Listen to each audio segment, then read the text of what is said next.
Hey guys, we're gonna sit here and start for the people on Facebook Live, which is 0 right now. We're gonna start sharing these posts. Normally, Tyler would be here with his guitar doing a little melody, but so just a second here. And for the people that listen, you won't hear this part. So Imagine Tyler right now on his guitar, just right, playing some tunes. and the people that listen to the podcast won't hear this. I'll tell you when it will start. Just keep on waiting, just slightly longer, we promise. All right, and shared on my Facebook. Man, imagine if Tyler were just playing some guitar songs right now. Right, it'd make this a lot less awkward, a lot more fluid. All right, here we are. All right, so hi, this is the Two Hippies, One Drunk on the Road edition. We're coming to you live from Myrtle Beach, South Carolina. And on this week's episode, we'll be covering Scott and my trip back to Orlando, Florida again, and another timeshare pitch. As you say this on the other episodes, but guys, we really appreciate all of you guys listening. The biggest way to help us keep this thing going is liking or subscribing to our Facebook and YouTube pages. Another thing that is almost as big as liking, subscribing, or going to Spotify or iTunes and giving us a 5-star review. Honestly, from what I've learned from doing a bunch of charity drives, it's just sharing stuff. So like we've started to put some of our comedy clips up. I put a clip of me doing comedy here in Myrtle Beach the other day, or little videos like me and Scott did one before. Scott and I did one before the wrestling thing. So, I mean, sharing a whole podcast is probably not that helpful. I certainly feel free to do it, but most people aren't going to listen to a 30-minute podcast on Facebook that you shared, but they might watch a 1-minute video of Scott slapping me in the face, getting ready to go to a wrestling show. So there's that. And with that, we're going to get to the On the Road show here. Tyler is, as some people know, back in Michigan, but he'll be returning to the journey Sunday. And because of Tyler not being here, I was not allowed to have Scott. I do a lot of the planning, but Tyler is a little more of the adult of the three of us. And I think he has more of an ability to like put in perspective whether we should do or not. And when he was gone, I had to think of something to do. And I made the ridiculous decision to say, why don't we drive 5 hours south from Charleston to Orlando? Even though that would mean that on Monday, we'd have to drive 7 hours to get up here to Myrtle Beach. So there we go. That was kind of an intro. And now I'm sorry. I know I've been talking for 2 minutes almost. And so Scott is here. Yeah, no, and it's kind of, I feel like that is the weird, like, I don't know, with the dynamics between the three of us, it's like, I would say I'm probably the most laid back and adaptable with that sort of stuff. So when you kind of brought up the idea to me, I was like, I've always wanted to see a wrestling match. Sure. Right. Like, let's fucking do it. Like, and I should correct, I've never corrected you while we were doing this, but I think it's the best time to correct friends is on a situation like this. Wrestling match, it would be a wrestling show because a match there's individual matches in the show. Fair enough. Not that's a very technical thing. But I would say the problem with Scott is like it was in reality I would say a perfect storm of bad decisions because Scott's adaptable enough to do those things. I needed someone to tell me that I shouldn't drive 5 hours, out of the way with gas going up, miles on the car. And that was finally, we just had 4 heavy days in Charleston. The original plan, if Tyler hadn't gone home, was 2 days at a hotel where we were going to all very specifically talk about, we're not going to do anything. We're going to chill. We only have 2 hours to drive. We'll catch up on some life stuff. And no, I decided because I'm not adaptable very much in reality. Like I like to pretend hey, whatever goes. I'm not that really, right, Scott? No, you are the most type A out of the three of us. Like no question. Not even very far. But I'm a type A who also likes to fly by the seat of his pants. You know what I mean? Yes. Which is is fine when you're in your 20s. It gets worse when you're almost 40. I turned 38 the other day. And so my point is like, I like to live the life of like almost devil may care or whatever attitude, like everything goes, but that's not really how I am. And so this, it was a rough in a way. Yeah, no. And it definitely, we definitely had that moment when we left, and we'll get into our time there and stuff and everything, but we definitely did have a moment when we left where it felt like, if anybody has ever like stayed up doing cocaine until like the sun starts coming up, and it was fun until 3 or 4 o'clock in the morning, and then you're like, holy shit, what did I just do? Like, no, you're like right. It definitely had that vibe to it. At the same time, never seen a wrestling pay-per-view in my life. It kicked so much ass. So let me get into real quick how we got there, how it was even to the point where this was a possibility. Because honestly, I wanted to go very bad. I don't think I would have even suggested it if I didn't think there was a possibility that it would be reciprocated. And what that stems from is I, on the road, have started to watch AEW again. I used to watch WWE a lot back in the day. The product blows. Most people know this at this point, but AEW has kind of picked it up a little bit. And Scott has a love for violence, fighting, reality shows, and drama. Yeah, so no, it was a perfect storm for me. I've told Eric so many times when he's been watching this stuff, and I'll come in and watch little bits of it. And we watched the whole 2-hour Wednesday show yesterday. But like when he would be watching some of his wrestling or talking about it, I'm like, dude, if I had gotten into this when I was younger, I have no question I would be a wrestling fan. So I was totally, I've already been pretty open to it in general. So when the opportunity presented itself, I think probably you regret it more than I do. I don't even actually regret it. I should say I regret it in the sense that I realized later it was a little stressful, more stressful than I realized. Gave me a little more anxiety and when I say anxiety, and people are like, oh my God, how you're not working a job, and I mean anxiety in the sense of like I put a lot of responsibility on me as far as booking hotels, the money, stuff like this. Not that he's not money, but you know what I'm saying, like doing all this background stuff, and it's just it was a lot. Gas prices are going up. So in my mind, it's always like, dude, you are being an idiot. You're driving 500 miles out of the way. You're spending gas money and food money and beer money. And so in that sense, I put anxiety on myself. And it was brutal that this rise in gas prices happened right now. No, as we were leaving. No. We're on our way there. No, gas wasn't even terrible. I mean, it's been going up, but it wasn't terrible in Charleston. It all of a sudden, as we decided to go 500 miles out of the way, went up like $1, it seems like. And so I just mean anxiety like that. I don't mean anxiety in the sense of like, anyway, doesn't matter. I shouldn't have really gone down that route. But Scott got into wrestling a little bit, just enough that I thought, with Tyler not there, maybe I can throw this out there. And I wish I don't wish he would have said no, because you know what? I wanted to go. I'm glad I went. But we had a moment afterwards. We discussed probably shouldn't have done it in reality with what we're doing, but I don't regret it either.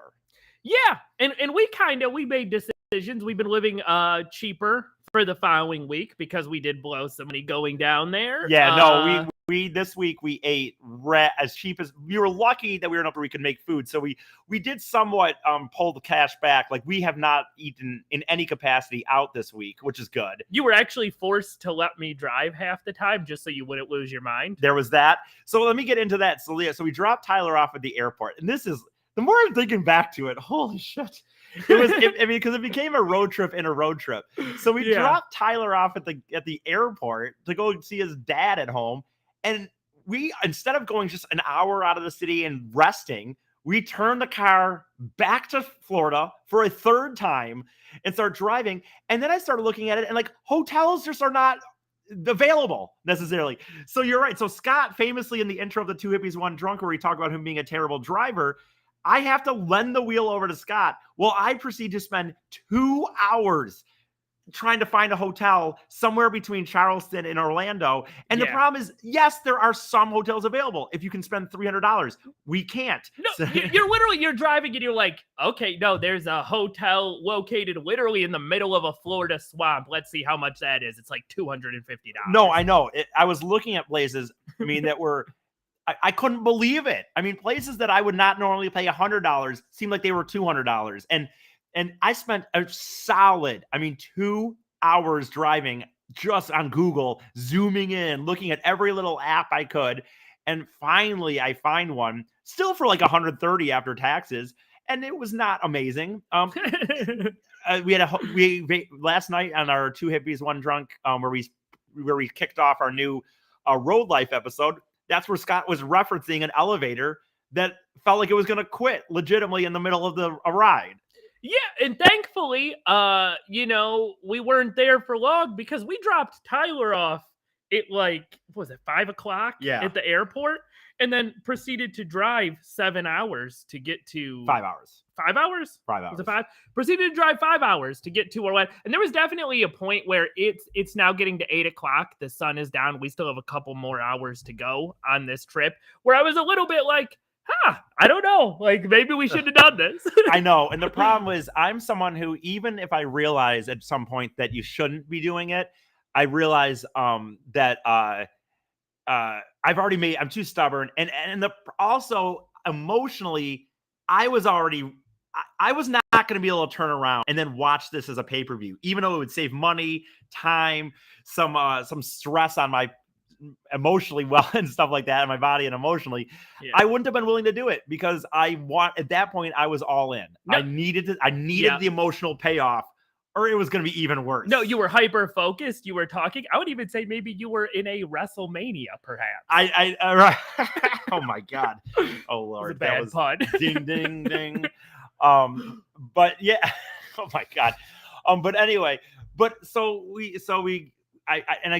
the other hand, I'm also trying to sell it to Scott still in a way like this is something we should be doing. And he was in. I will admit, on that level, he was in. He starts watching some of the. Thank God for AEW that they really put out a lot of social media stuff. Like WWE, I guess maybe they do, and they didn't used to, but AEW puts out a lot onto their social media, so you can see like storylines being built. So luckily, Scott's one of these people that he just fully invested. Went all in also, and just looked at the videos, looked at the promos leading up to the pay-per-view. And I would say, go ahead. No, and I was just going to say, and the one thing that I had too, the rest of it I was unfamiliar with. I was already invested in the whole CM Punk versus MJF storyline because I had watched some of that with you. Yes, that also majorly helped. And I should say the CM Punk MJF storyline, for anyone that knows the AEW, that was what finally sold me. Like, for one, on Wednesday when we were in Charleston, I got a little buzzed and I was watching AEW. And before we went to karaoke, I was like, I'm buying the pay-per-view. Haven't bought one in a long time. Buying the pay-per-view. Once Tyler had to leave, it was like, if Tyler hadn't left, there's no chance I would have turned that car around down to Orlando again. But Tyler let this in. And, I feel like already I'm whining too much about it. We'll get to it because I'm glad I went, but it really was not the best decision technically, financially or stress-wise. Yeah, no, totally. Yeah, because it's a complicated thing because it was in that we got an awesome experience and it was cool. We're already fucking doing a lot, and it was a hat on top of a hat as far as the amount of shit we were doing. It made me learn going forward on this trip that no more. I will not do an excursion like this of this caliber again.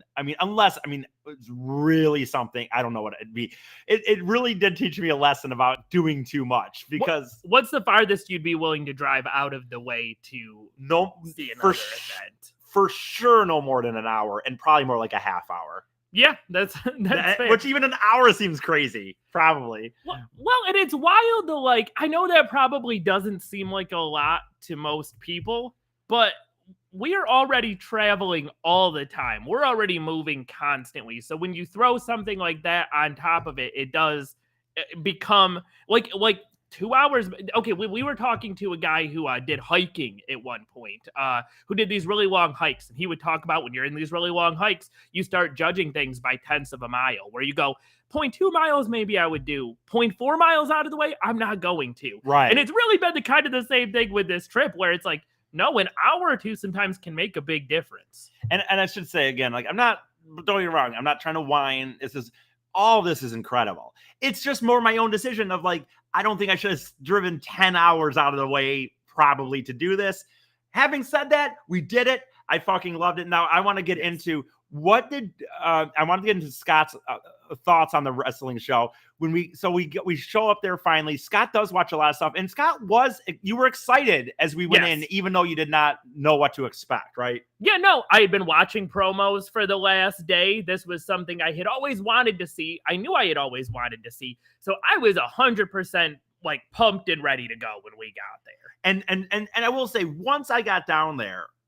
And when we were walking up, Scott can attest to this, but once we were walking up and I saw the lines, very excited. And in reality, I don't actually regret going. I just mean more, but it will be a lesson going forward on this trip that I won't do it again, to be honest with you. Yes. Even though I luckily got everything I want out of it. Our seats were good. The show was amazing. I'll get into some of that stuff more, but like I did get everything I wanted out of it.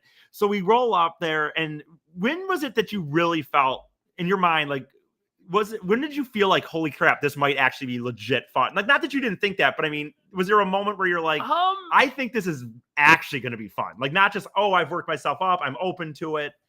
Yeah, I mean, there's a couple of little, I would definitely say, when we parked in the parking garage and immediately you were wearing like a tie-dye shirt, right? And you were like, oh man, I wish I had one of my wrestling shirts. I wish I had brought that on this trip. And somebody else overheard you and they were like, I don't remember who Dude it was. Love. Yeah, it's like Dude Love. You're like Dude Love or whatever. And like I could already kind of feel that camaraderie and that energy. Right. That was definitely one moment. Getting up and seeing these huge lines, especially with COVID happening, you don't see big stuff like that right anymore. So that, and then honestly, the biggest moment was when we got in there watching the first wrestling match. Yeah, and just hearing the crowd, which was, by the way, we got into the dark matches, which for any wrestling fan knows are the matches that happened before the show. They're not part of the pay-per-view or the televised program. So I would say, from a guy who's I've been to a WrestleMania before, even in Ford Field with 80,000 people.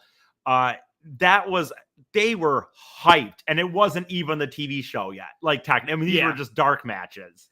No, and I've never seen any sort of professional wrestling really before in any sort of real way. So even seeing the dark matches live, I was like, holy shit, this is what they do. And it was funny. Yeah. And it was funny. Something that Scott didn't comprehend, I don't mean comprehend, but didn't before, because we were watching, and something that Scott loves about watching the few wrestling he had before this, and I agree too, is the commentary. Like, you get the good old JR and the dryness in which he explains it as if you're watching a legit like sporting event. Like, my God, he just used a steel chair, I can't believe it, or whatever.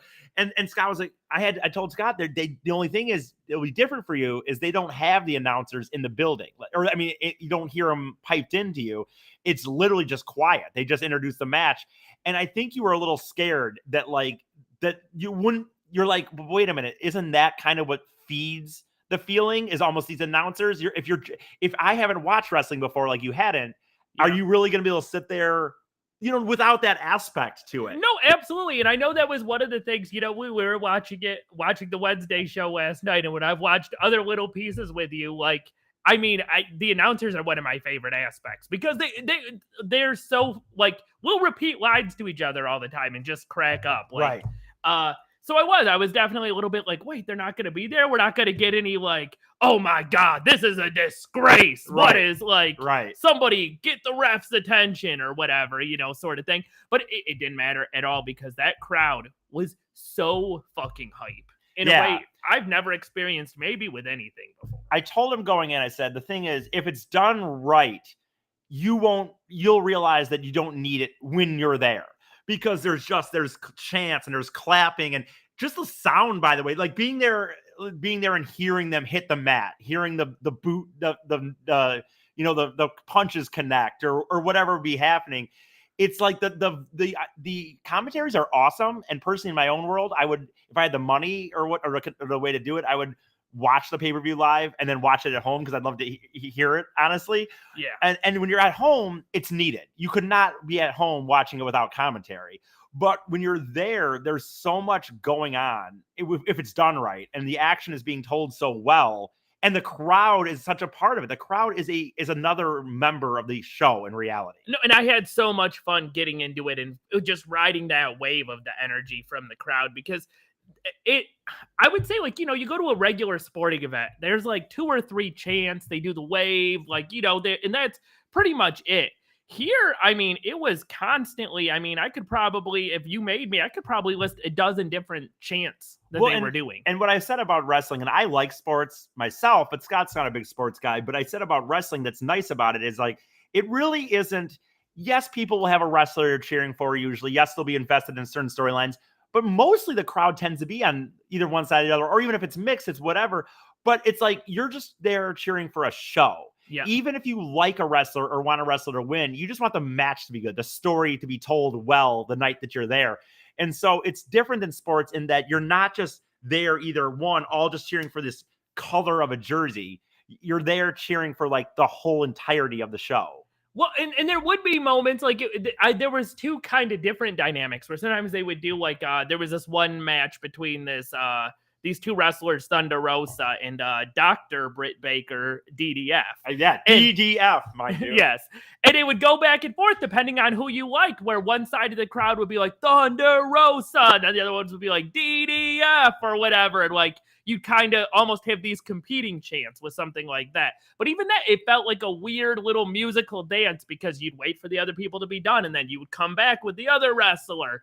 And then you had times where everybody was on board with the same thing, like in the CM Punk versus Lord. MJF match, which was so fucking good. And like everybody just hated MJF so much. I mean, literally people giving middle finger. You know, you get up and you're like, and honestly, from going to a sporting events, yes, you'll get a drunk guy here and there who might be like, not like at wrestling, because again, at wrestling, it's like you're part of this show. And so, like, literally people, like, he does something and he gets up on the ropes and he'll literally get people like, fuck you, MJF, fuck you, and stuff. And it's like, but then it's like, it's accepted because that's the point of it. And at one point, like, he gets the mic and he's like, let me fucking talk. And he's baiting the crowd and just whooping CM Punk's ass. And everybody's getting so mad. Right. And then, like, I want to say real quick, too, like, wrestling is also one thing I've always enjoyed from going and that you found out is through these chants. There's such a weirdness in the crowd because we had literally probably a 7 to 10-year-old girl an aisle away from us, and she was chanting for, I think, MJF or whoever it was in a match that I was not cheering for, and she's like, I think she was chanting against CM Punk, which is mind blowing. But this 8-year-old girl was chanting for MJF, I think, and at one point I literally boo! And like in normal life, you could not get away with booing a 7-year-old girl, I don't think. But in wrestling, for real, it's this weird thing where you're in the crowd, but you are part of the show. If you're at a wrestling show, you are part of it as well. And you've all kind of agreed to suspend disbelief, and you're all in this performance together. It's like, I don't hate MJF. In fact, MJF is probably my favorite out of any of the wrestlers I've seen in the AEW because he's such a good fucking heel and he makes you so mad. Right. But like you kind of agreed, okay, no, we're angry at MJF or whatever. Exactly. And so like that, like I said, this is a rare time where like, honestly, I wouldn't do that anywhere else. Even at like a Piston game. I wouldn't, if I was at a sporting event, I would not really boo a younger fan. 7-year-old girl likes the Lakers. Right. No, I really wouldn't. But like in wrestling, it's kind of just, as long as you're within, like with a girl, I wouldn't say boo. But with an adult, I could easily go like, I've gotten and, you know, you'll get back and forth. But it's like, it's so fake. And you, like you said, you suspend disbelief and you realize that this isn't real. So it's not like a real sporting rivalry where you really care. You just kind of care in this fashion of the storyline. And one of my favorite kind of crowd moments like that was when MJF he was, you know, dominating the first half of the match, pissing off the crowd or whatever. And then CM Punk, they're doing a dog collar match. And so CM Punk gets one up on him and, you know, he's bloody, starts whipping him with this chain. And everybody's just chanting, "You deserve this! You deserve this!" I know, like CM Punk, like it was so, or not CM Punk, MJF. It was so cool. It's so obnoxious, but it's awesome. It's the most obnoxiously awesome thing you can imagine because it's ridiculous what's happening. And these are grown men. Like you're really watching 30 to 40. CM Punk's probably in his 40s. MJF maybe early 30s. He might be a little younger, but like these are not, you're not talking about like high school kids that are just kind of having fun. Like these are grown men making a living, you know what I mean? And then like eventually, you know, things come out where, and I'm not going to get into the storyline. So let's go into, what you've kind of really gone off pretty good about what your experiences were for it and what your kind of favorite parts of it were. Was it, I'm trying to think if I could, what other takeaways did you kind of have from it, would you say? One thing I would say is like, to be honest, as somebody who has spent a lot of their life doing stage performance, you and I both have and understand, you know, how good a stage performance can be when you connect with the crowd and when they're giving their energy to you, you're giving it back, all of that. I can't imagine what it must feel like to be a wrestler. That must be the most amazing feeling in the entire world, to be doing this physical activity, this thing you care about, and be getting such energy from the crowd. This is such an opinion that Tyler would have, though. Like Tyler really, I'm not going to call him a snowflake, but Tyler, he just wrote it. Yeah, Tyler just writes in here. I feel like booing a child is a problem. I'm telling you, it's not at wrestling. I'm telling you that I am sure that their family would have because honestly, you do it in this way that's obnoxious. It's like she was like, CM Punk sucks. I'm like, boo! I promise you, it's not. Now, if you're at WWE, by the way, they've gotten all PG and shit. They probably are real serious over there. But when wrestling's at its most fun, if you're there, you're there. And if you're chanting "little girl," then you're allowed to be chanted back at, right? Yeah. In a respectful way. I love that that's your takeaway. You like, what are the big problems between the WWE compared to the AEW is like you can't boo a child in good faith at the WWE. I don't believe that you could anymore, and that's not the kind of wrestling I want to be a part of. Right now, that's a disgrace. I'm trying to think overall. That was kind of the show. I don't know. Fair enough, he says. I'm trying to think other than in the show. I kind of asked your takeaway. It seems like I would ask you your main takeaway, but I feel like you already gave it. So I would say this on my end. If you think out there for anyone listening that thinks, they still think wrestling's dumb, you don't agree, I get it. And I'm never going to force anyone to watch it. But I would tell you that the guy sitting here to my right, left on the Facebook screen, I guess, as it were, there's not a person in reality, he didn't know anything about wrestling, never watched it, never got into it. He's now in his 30s, and he is not a person who watches sports in any capacity, by the way. Not even just that. I'm a very cynical person. It's hard to get me totally on board. Right. And so my point would be is that, like, all it takes in wrestling, and the very first episode, by the way, of the Two Hippies One Drunk Show, way back in January of 2021, the very first episode that actually never made it to the podcast because we had recording issues. My topic was why wrestling, when done right, is the best form of entertainment there is. And the thing is, it is literally a reality show with drama, with fighting, but the fighting is live action. Anyone that says this stuff about, it's scripted, it is scripted in the sense that they know who's going to win, and they kind of know how they work with each other on how to do a match. But dude, you all watching movies and TV shows, guess what? They don't just walk onto the fucking Friends episode and just go, hey, let's just wing this motherfucking shit. And by the way, Joey's not really a fucking Joey. That's Matt LeBlanc. So, you know what I mean? You're watching TV and movie anyway. Just watch some with fucking some violence and the threat of injury. Absolutely. And if I had one more takeaway from it too, that's been really amazing to me is like, I also can't imagine you're doing this performance, you're getting this energy from this crowd, and you're doing this like weird, aggressive, violent dance with this other person. And I can't imagine that too, that bond that must create to know like, I got like, this person's, the level of trust necessary to be like, no, this person's going to throw me onto a table and the table's going to break and I trust them enough that they're not going to mess me up, throw me wrong and hurt my neck. Oh, I know where I was going with that, by the way, because I ended up not getting to my point. And Scott hit it. Like, Scott being a cynical person like he is, and not necessarily, he was full on into the chance. He was going, I bet there better be, it wasn't a time before in his life, and through any other venture, there would be not another time where I believe that you would be in a crowd like that situation and full on like, he was clapping, CM Punk, CM Punk. Oh, absolutely. Doing the arm thing. So if Scott can get into it, all of you that listen to this could get into it, is my point. And you should watch AEW, not WWE. Moving on, we're going to do one more little topic here, and then we're going to get out of here for this episode. And this one just happened, and I'm actually talking about stress. Oh, my Lord. And since Tyler's watching, he'll be able to hear how this all went down. But we were in Myrtle Beach. Very famously, these ocean cities are known for have timeshares. So there's lots of companies that you can go to. And so I was looking for one and I found one. And I almost wish Scott couldn't go because he didn't have a credit card, which I think we're going to fix for next time. But yeah, we have another place in Tennessee where we're planning on doing a timeshare. Or I'm planning on doing a timeshare meeting. You already, you can do another one. Yeah. But I'm going to get a credit card before that. But Eric had to go to this all by myself. Oh my God. It was so bad. I'm literally stressed out still from it because it's just like saying no. So I went to this thing and what they offered us is like $150 gift card and then you can quote unquote stay at some place for 7 days. I'm still on that one. Even I'll believe it when we're there because I'm a skeptical person of that stuff. But I do have the $150 at least, so I did make my 150. But it was a timeshare pitch, and unlike our one that we did, the famous one that was from our very first On the Road episode, actually too, by the way, where we did the one in Phoenix where we all three were able to go.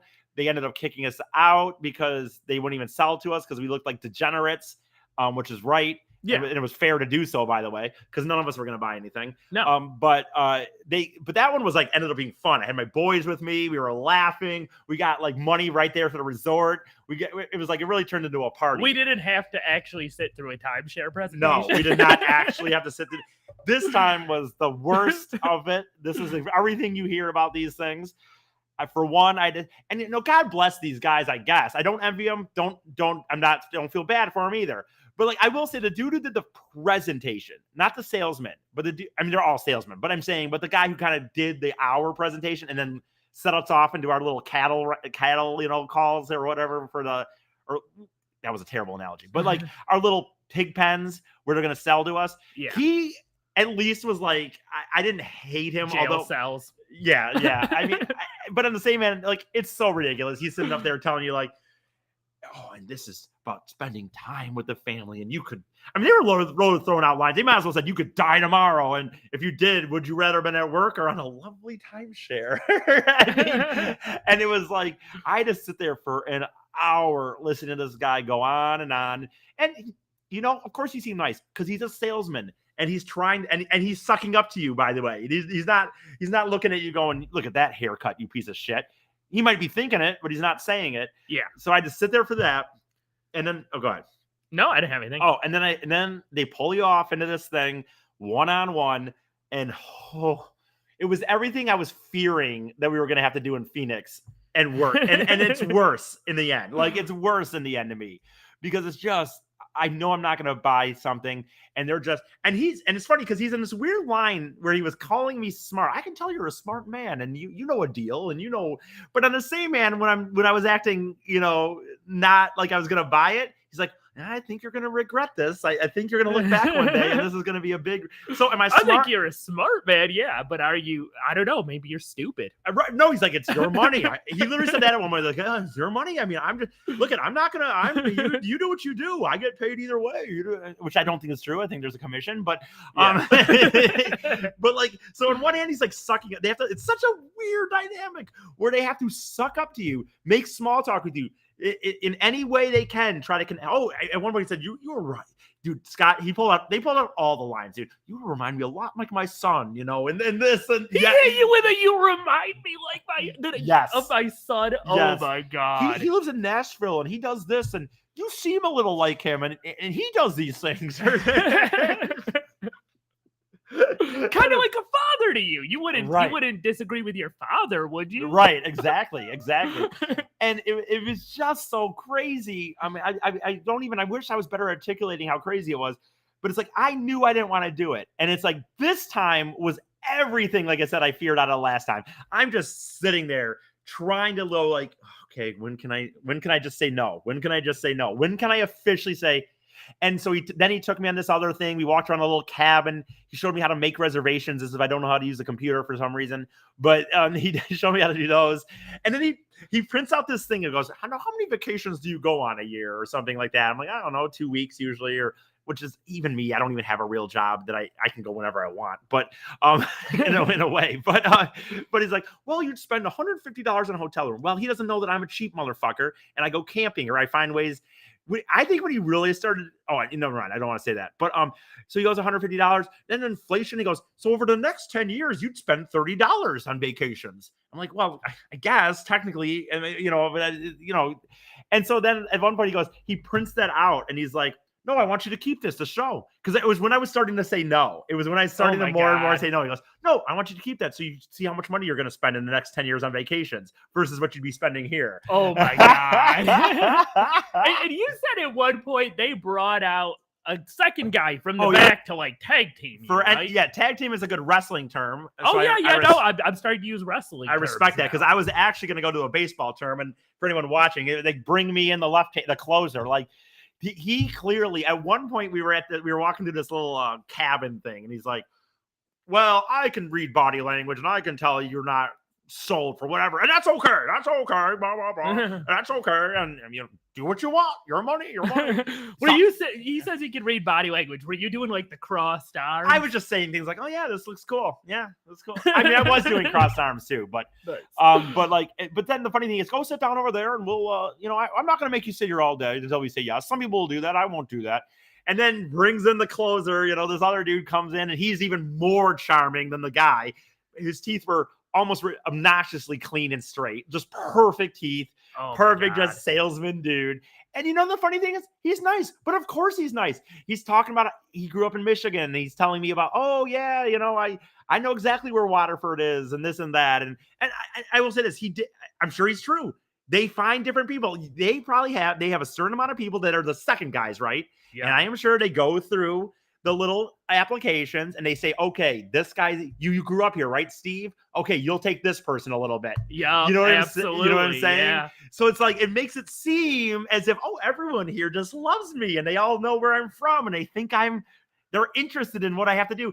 Can I just say too, like, because they told us this was a 2-hour presentation. Oh shit, I forgot about that. Yeah. I thought it was 90 minutes, but it was 2 hours. No, they did say 2 hours. But I love that this guy's like, you know, some people would just keep you here and never let you go, but I'm not that guy. Right. I know. And when I think about it more and more, I almost wish I would have lied about stuff, like, and not because of any reasoning, but like they asked me what I do and this and that. I said podcasting and this and that. But like I thought about it later. If I were to do one of these again, I would full on just make up careers or something that was to see how much they would like pretend it was interesting. Like, well, I'm a garbage man, or not even that. Yeah. Even that would be not good enough. Like I pick up pig shit for a living and see what they would say. Like you'd have to look up. That's my advice for you. When you do yours, find a job that pays well randomly, but is nothing they would find interesting. I'm a manager at a factory that makes urinal cakes. Yes, exactly. and they'll have to pretend it's interesting. And I bet they'll tell you like, oh, you know what? I have a cousin who does that or something, like as if that's gonna sell you this timeshare. Now, having said that, they had a plan I told Scott with, and they were firing all things. At one point, oh, we'll give you a free week here, a free week there. But the problem is they don't tell you how much you're paying on those ones. Now they finally, all the bells and whistles got down to one plan that I almost did. And I'm not going to get into details because I don't want to reveal too much about it. But they had one plan that I was close on. And Scott knows some of the details. Yeah. And I told him, I still think possibly if I could have sat down and really put pen to paper or numbers, it could have worked. But I wasn't 100% sure. And the only reason I actually didn't do it, I think I might have done it in my normal life, but we're going on this trip and money's a factor. And by the way, speaking of money, not a big deal, but we put up about 3, soon to be 4 podcasts a week between the 4 of us. We also put plenty of content. We have a few thousand people that follow us on Facebook. I know you guys watch those videos, and we do videos, content. Tyler does art. Scott does tarot card readings if anyone's interested in those as well. And so we'll never make any of this paid. We're not going to charge anyone ever. But, you know, if I know it's always tough to ask for money, but if you feel like helping us get through this a little bit, get through the entire year, we would appreciate it. I always say maybe just $1 a week. You know what I mean? I don't mean you don't have to give us $100. Not that we wouldn't take that. So my Venmo is Eric Fady, ERIC, F is in Frank, ADIE. That's also my Cash App. You can also reach out to any of us on social media or me on my phone number, 248-935-9241. If you want to give money and you don't have Cash App or Venmo, don't worry, we'll find a way. But anyway, so like, point is, I think I only didn't get this package because I couldn't fully be sure that it was going to help us on this journey or not. I thought it might have, though. So they kind of fucked up by doing a little bit too much of a hard sell. If it was a little bit softer, if it was like, you know, take a day or two and think about this. Yeah, it could have been a real possibility. If they gave us some reasoning why they couldn't, if they had let me think a day on the final offer they gave me, I would have come back here and crunched numbers and I might have done it. Yeah. So yeah, you told it to me. I mean, I could imagine a world where it worked. right. And for us, there was a world where for us, it honestly might have made sense, but it was too much high pressure. I didn't want to put it down because my assumption is always there's things they're really not telling me. It doesn't quite work how they think they're going to tell me. You can't really trust them. It would have been a big financial investment if it didn't go right. Right. Too. I think in reality, my thing was, I will say this, having said that, I think that if I had done it, the worst case I think I would have been out with is like a quarter of what I was going to have to give. I honestly don't, it wouldn't have been a situation where all that money would have got lost. You know what I'm saying? Like, Yeah. But I still wasn't enough for me to pull the trigger. But even as I think about it now, it would not have like been a total scam if it was how they said it was. Yeah, no. But it was very stressful on me personally. I wouldn't like to do it again. I don't think I'll do it again unless the prize is significant. I got a $150 gift card, and again, they claim a 7-day stay at one of their resorts. You have to pay taxes and like a whatever fee, but it's still very good if it's true. I won't just believe it until we make the reservation to get the confirmation number personally. So I'll be on my head until that happens. Yeah, do you have any questions more about that? I know I kind of basically talked through that. So, oh yeah, my question would be, you left, this thing started at 9. They said it was going to be 2 hours. You didn't roll in till like 12:30. Well, you got a driving time and stuff like that. And really, I left at like 8:30. So 8:30, 9:30, 10:30. So it overall cost between driving there and everything 4 hours of my life. And it was very stressful because I was like, I knew I didn't want to say yes. So you didn't do anything else? No. So no, then this thing lasted like 3 hours. They definitely lied to you about how long it was going to be. Yeah, it was supposed to start at 9 and I left at probably noon. Yeah, exactly. I mean, it is what it is. And for us, all that money does help. That $150 is big for sure. That's a hotel room for a night or whatever, food for a week. No, and definitely keep listening to the podcast to figure out if we got our week-long resort vacation we're supposed to get. So that's going to be it for this week's On the Road edition. Next week, Tyler will be back, and he'll be back for all of the shows that he does next week. I guess not my Big E County Venture with Amy, but Tyler will be back on Sunday. And so we will be, I'll be back on Monday with the Big V County Venture, Wednesday with the 2 Hippies, 1 Drunk, and then the 2 Hippies, 1 Drunk on the road, and the new one, 2 Hippies, 1 Drunk Road Life will be recorded at various times next week. Thank you so much, everybody, for listening. By the way, I got more money again last night. So we do have money rolling in. And I don't want to ever be like boohoo. We all saved up money. We all can do this, but there's just expenses that always come up. Gas is going up. Having said that, I know in your life personally, gas is going up for you too. So that doesn't mean you can give. If you can't give, I really stress sharing a video or sharing the link and just telling other people what we're doing. Because the more people to listen, the more chance of somebody finding out, and maybe they can throw us $10 or $20. And the reviews and 5 stars on iTunes are massive. Yes, very big as well. All right, guys, that's it for this episode. We'll see you later. Thanks, guys.